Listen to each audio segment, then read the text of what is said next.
મિત્રો તમારે અહીંયા આવવું હોય તો તમારે ટોટલ અમદાવાદથી તમે નીકળો છો તો સવારે વહેલા નીકળી જજો. આ મંદિર છે એમાં મૂર્તિ જે છે બહુ જૂની છે અને મૂર્તિ છે પાણીની અંદર છે. તો મિત્રો અહીંયા બધી માછલીઓ જો આ જો કેવી બધી.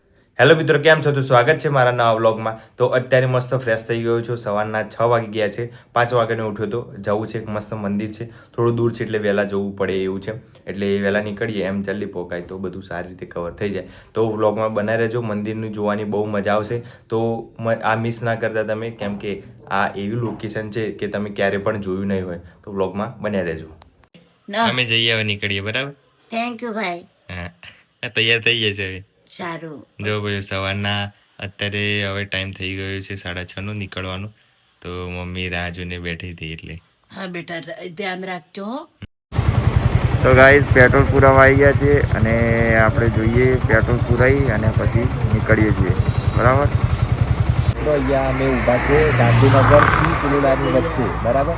અને તમે જુઓ તો ખરા ધુમ્મસ કેટલો છે અહીંયા. હા જો, અને અત્યારે 7 વાગ્યા છે અને ધુમ્મસ બહુ બધું છે. ચિલોડા મોટા ચિલોડાથી 5 કિલોમીટર છે. આપણે અહીંથી નીકળીએ. બાઇકમાં આપણે પેટ્રોલ ફૂલ તો નહીં થયું, 500 રૂપિયાનું પુરાયું તો આટલું જ થયું છે. પણ વાંધો નહીં, આપણે આટલું ચાલુ જશે, કદાચ આવી જશે અમદાવાદ પાસે. તો ચલો નીકળીએ હવે. તો મિત્રો અમે રસ્તામાં ઊભા છીએ, થોડી વાર બાઇક ઠંડુ કરીએ એમ કરીને જુઓ. અને એક બીજું વસ્તુ બતાવો તમને, જુઓ ખાલી. હા, સૂર્ય અત્યારે ઉગી રહ્યો છે મસ્ત, વાદળાની વચ્ચે છે અત્યારે. તો હમણાં બહાર નીકળે તો પાછો સન થઈ ગયો. હમણાં નીકળશે. ત્યાં સુધીમાં રોડ જોવો ખાલી. રોડમાં બી એકદમ ઠંડક છે. અમે એકદમ ઠરી ગયા રસ્તામાં. અને હવે જો બહાર નીકળી રહ્યો છે. હા, સૂરજ દાદાના દર્શન થઈ ગયા છે. અને હવે આપણે નીકળીએ છીએ પાછા આપણા રસ્તે જવા. જો બધા જે શું જાય છે. ચાલો આપણે પણ નીકળીએ હવે. તો ફાઇનલી આપણે ગાભોઈ જે રસ્તો છે અહીંયાથી એ એટલા ઊભા છે રસ્તામાં. અને આપણું બાઇક છે અહીંયા ઠંડુ પણ મૂક્યું છે. બિચારું બહુ દોડાયું બરાબરનું. અને જો તમે, તું એક તો વધારે દોડાઈ કરીશું ભાઈ. ટાઈમ થઈ જાય પછી આપણે 12 વાગી જતા, એટલે મેં કીધું ફટાફટ આપણે ઓકે જઈએ. તો હવે થોડી વાર રેસ્ટ લઈએ અહીંયા અને પછી આપણે જઈએ આપણા ડેસ્ટિનેશન. બરાબર? જો આપણો બાઇકનો લુક ખાલી હજુ બિચારું નવું જ છે.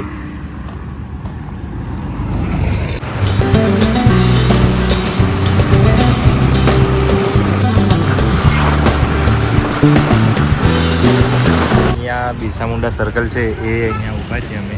અને માટે તો અહીંથી સીધા જવાનું છે બિલોડા. 4 કિલોમીટર જેટલું, 2-3 કિલોમીટર અહીંથી સીધા જઈશું. ફાઇનલી આપણા જે લોકેશન છે એ પહોંચી ગયા છે. આપણે ભાઈ અહીંયા ઊભું રાખે છે હમણાં થોડી વાર.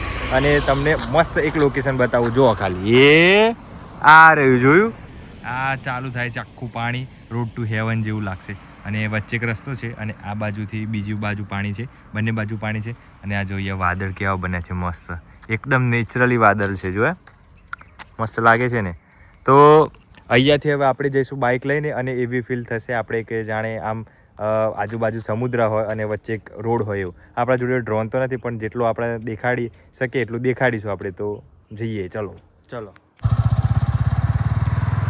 આપણે વચ્ચે ઊભા રહી ગયા છે તો બતાવું તમને કેવું છે ફાઇનલી લોકેશન. જો આ સાઈડ પાણી, જો આ બાજુ પાણી અને વચ્ચે આ રસ્તો છે આખો. અને આ વાદળું બની રહ્યું છે અહીંયા. અને આ આખો રસ્તો છે, એકદમ મસ્ત વ્યૂ છે. અને ડ્રોન હોત તો આપણે બતાવતા કેવું લાગે છે અત્યારે. એકદમ એક નંબર ખરેખર. આમ પેલું કચ્છનો રસ્તો હોય ને એવું લાગે છે. કચ્છમાં ખબર છે આજુબાજુ રણ છે ને વચ્ચે રસ્તો છે, એ રીતનું છે આખું આ લોકેશન. જોવા ખાલી.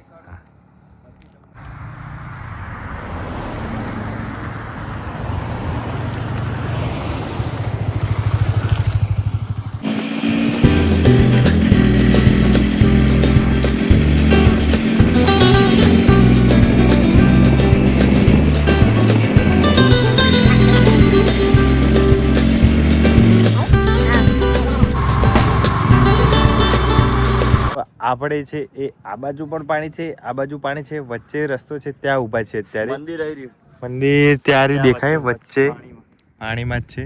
આપણે થોડી વાર રહીને મંદિરના દર્શન કરવા જઈએ. જો અહીંયા બધા ફોટા પડાવે છે, અહીંયા પણ ફોટો પડાવે છે, અહીંયા પણ. તો અહીંયા મસ્ત લોકેશન છે આ. અને અત્યારે અમે ઊભા છીએ થોડી વાર માટે અહીંયા મજા લઈ લઈએ. ઠંડો ઠંડો સારો પવન આવે છે અહીંયા. અને પાણી જુઓ કેવું એકદમ આમ સમુદ્ર હોય એવું લાગે છે. આ બાજુ પણ જુઓ તમે, અને આ બાજુ પણ જુઓ, છેક સુધી આખું ડેમ ભરેલું છે. તો આપણે પહેલાં દર્શન કરતા આવીએ અને પછી આપણે અહીંયા થોડા ફોટા બોટા પાડીએ. મિત્રો તમારે અહીંયા આવવું હોય તો તમારે ટોટલ અમદાવાદથી તમે નીકળો છો તો સવારે વહેલા નીકળી જજો. અને આ ટોટલ અમદાવાદથી 120 કિલોમીટર અંતરે આવેલું છે. અરવલ્લી જિલ્લાના ભિલોડા તાલુકામાં ભવનાથ કરીને મંદિર છે. તો અહીંયા આવવું હોય તો તમારે થોડું વહેલા નીકળવું પડે. અમે બહુ વહેલા નીકળ્યા હતા ત્યારે પહોંચી રહ્યા છીએ અહીંયા. અને લોકેશન છે એક નંબર છે. તમે આવશો તો તમને મજા આવશે ફોટા પાડવાની. પછી આમ ફીલ થશે કે કંઈક કુદરતના ખોળે આવ્યા છો એટલે. તો જરૂરથી તમે એકવાર તો વિઝિટ કરવા આવજો ને આવજો ને આવજો. ખાલી નજારો જુઓ તમે, મસ્ત જુઓ. હા, જોયું, પબ્લિક બહુ દર્શન કરવા આવે છે અહીંયા. અને આપણે પણ દર્શન કરવા જઈએ હવે. તો તમારે આવવું હોય તો તમે ફેમિલી સાથે પણ આવી શકો છો. જ્યારે આવો હોય ત્યારે તમે આવી શકો છો. 24 કલાક તો નહીં, પણ સવારમાં તમે આવી જાઓ તો સારું. બાકી આ મંદિર છે એ ચાલુ જ રહેશે. ગમે ત્યારે તમે આવો, કોઈ પણ વારે આવો, વાંધો નહીં આવે. એટલે આવો તો વાંધો નહીં. એટલે આપણે પહોંચી ગયા છીએ. ત્યાં બાઇક આપણી પાર્ક કરી દીધી છે. આવશે ને તો આપણે અંદર મંદિર છે તો મંદિરના અંદર જઈને દર્શન કરતા આવીએ અને મંદિર બતાવું તમને અંદરથી કેવું છે. આ જુઓ, અહીંયા મંદિરના અંદર પાણી આવી ગયું છે અને પેલી બાજુ પણ પાણી છે. આ ગેટ છે મેં. તો આપણે અંદર જઈએ, મંદિરના દર્શન કરતા આવીએ. અંદર જો આ રીતના એન્ટર છે. તો અંદર જઈએ છીએ હવે આપણે દર્શન કરવા. આપણે મંદિરમાં આવ્યા. જો મંદિર આ રીતનું છે. મહાદેવનું મંદિર છે. અહીંયા પીપળો છે, આ રીતનું છે આખું લોકેશન. અને મંદિર છે આ બહુ જૂનું મંદિર છે. અને અહીંયા શિવલિંગ પણ મળી આવ્યું છે. બહુ ટાઈમ પહેલાં મળ્યું હતું શિવલિંગ. એ હમણાં થોડી વાર હિસ્ટ્રી જોઈને તમને કહું કે કેટલો ટાઈમ જૂનું છે એ. જો કરી દઈએ પહેલાં ભગવાનના અને પછી તમને બતાવો. અંદર મંદિરના અંદર આવીએ છીએ. મંદિરના અંદર બહુ મસ્ત ઠંડક છે. પૂજા ચાલી રહી છે ભગવાન.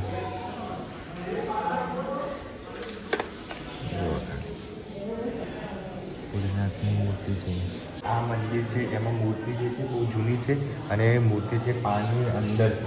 જે પાણી આવે એના અંદર છે. તો તેને આપણે દર્શન કરી લઈએ ભગવાન.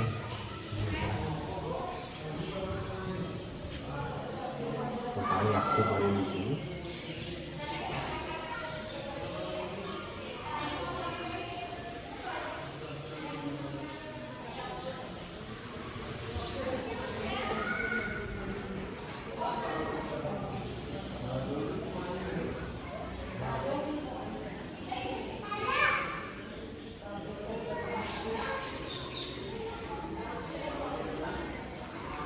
થઈ ગયા છે.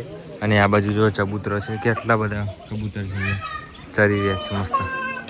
અને આ મંદિર જો આવી રીતના મસ્ત મંદિર છે. આ બાજુ બધા ફોટા પડાવે છે નાના છોકરાઓ માટે, બેઠા માટે, બેસવા માટે પણ બનાવેલું છે. હવે ઉડાડી દીધો બધો. ઉડ્યો જો.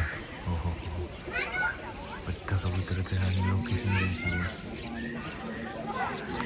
તો મસ્ત મંદિર છે. જો તમારે આવવું હોય તો તમે અહીંયા આવી શકો છો. એકદમ નજીક આવી ગયા છે. આ બાજુ મંદિર છે અને અમે બે જણા અહીંયા ઊભા છીએ. જો એકદમ દૂર સુધી ક્યાંય નજારો દેખાતો નથી. એટલું મોટું ડેમ છે આ રહ્યું. આ બાજુ જુઓ તો જો આ ટાપુ છે એક અલગ, એ રીતનો ડુંગરો છે. આ બાજુ પણ એક ડુંગરો છે. તો વિચાર કરો, મંદિરના ચારે બાજુ પાણી છે. બોલો, મંદિર આખું ચારે બાજુથી ઘેરાયેલું છે પાણીથી. અને તમે જુઓ તો લોકેશન એક નંબર છે. તો દર્શન કરવા તો જરૂર આવજો. અને ભગવાનની મૂર્તિ છે પાણીની અંદર ડૂબેલી છે એ રીતનું છે નહીં? અંદર આવી ગયું પાણી. છ જ પાણીમાં આખું મંદિર એટલે પછી પાણી આવી ગયું. હા, એટલે જ ને. તો કુદરતના ખોળે દર્શન કરવાની મજા જ કંઈક અલગ છે. તો મજા આવી. હા, તો હવે આપણે જઈએ બહાર અને બીજા ફોટા પાડી લઈએ. તો મિત્રો અહીંયા બધી માછલીઓ જુઓ. આ જો કેવી બધી માછલીઓ છે અહીંયા. નજીકથી માછલીઓ જોઈ શકાય એવી છે નહીં? મસ્ત દેખાય છે. અને પૂછતી છે એક નંબર માછલી. ફાઇનલી આપણે દર્શન થઈ ગયા છે. હા, બાઇક આપણે પાર્કિંગમાં મૂકી છે. તો પાર્કિંગ બાઇક લઈ અને પછી આપણે જઈએ હવે ઘર તરફ પ્રયાણ કરીએ. અમદાવાદ જવાનું છે. બહુ લેટ થઈ ગયું છે તો વાંધો નહીં. બાઇક અહીંયા પડી છે. હવે આપણે ચાલુ કરીએ. હવે નીકળીએ આપણે ઘર બાજુ. ઘણો સમય થઈ ગયો છે. ટોટલ આપણે 120 કિલોમીટર કાપવાનું થયું છે. મિત્રો અમે ક્યારના અહીંયા ફોટા પાડ્યા, કેટલા બધા, કંઈક 50 જેટલા ફોટા પાડી દીધા છે અમે 2 જણે. અહીંયાથી જવાનું થતું જ નહીં. મજા આવી જાય. અહીંયા ખાટલો લઈને ઊંઘી જવું એવું થાય. અમે ટાઈમ થઈ ગયું છે, અમદાવાદ છેક જવાનું છે, તોય એમ થતું નહીં કે ચલો જઈએ. એમ થાય છે હજી થોડી વાર ઊભા રહીએ. એટલે એવું આ લોકેશન જ એવું છે, જુઓ ખાલી. અને અહીંયા અમે મસ્ત ફોટા પાડ્યા આપણી બાઇક જોડે. અને બધા અત્યારે જુઓ ગાડી લઈ લઈને કેવા દર્શન કરવા આવે છે. રસ્તો જુઓ ખાલી આખો, આજુબાજુ પાણી અને આ જુઓ ખાલી. એ મજાનું છે. તો તમારે આવું હોય તો આવી શકો છો. આપણે હવે થોડી વારમાં 2-3 બીજા ફોટા પાડી લઈએ અને પછી આપણે નીકળીએ. પેલી બાજુ જો આખું ગામ વસેલું છે પાણીની પેલી બાજુ. તો ફાઇનલી અમે નક્કી કરી દીધું છે હવે ઘરે જવાનું. અત્યારે ટોટલ વાગ્યા છે 5:09 થાય છે. હવે જતાં કેટલો ટાઈમ થાય છે ખબર નહીં. ફોનમાં બેટરી પણ પૂરી થઈ ગઈ છે. તો મજા આવી ગઈ. આ જગ્યાએ આવવાનું વસૂલ થઈ ગયા, ફૂલ પૈસા વસૂલ. જો અમારો બિસ્તરા પોટલા બધા અહીંયા છે. બાઇક રેડી છે હવે. અને હવે આપણે નીકળીએ ઘરે જવા માટે. ફટાફટ મોડું થઈ જશે, અંધાર થઈ જશે. એટલે જવાનું છે 120 કિલોમીટર, એટલે કે અમદાવાદ જગ્યાએ. ચલો, પેક કરી દીધું છે, હેલ્મેટ બેલ્મેટ પહેરી અને નીકળી ગયા છે ઘરે જવા. તો આ લાસ્ટ મોમેન્ટ છે આપણે. જોઈ લો ખાલી છેલ્લી જગ્યા બતાવી દઉં. આ જો વાદળા જુઓ ખાલી, આ નજારો બહુ મસ્ત છે. અને હવે આપણે જઈએ ઘરે ફટાફટ. મિત્રો અડધે પહોંચ્યા છીએ આપણે હિંમતનગરની નજીક. અને મને લાગે છે થાક, બાઇક ચલાવીને આડું દુખી ગયું છે. હવે અહીંથી મારો ભાઈ ચલાવશે છેક અમદાવાદ સુધી. તો હવે જઈએ છીએ ઘરે. અને અત્યારે અંધારું થઈ ગયું છે. જુઓ બાઇક અત્યારે ઊભી રાખી છે. ચલાવીને ગરમ થઈ જાય એટલે બાઇકને થોડું આરામ આલીએ અને આપણે થોડું રેસ્ટ લઈએ. અને પછી આપણે અહીંથી નીકળીશું સીધા અમદાવાદ તરફ.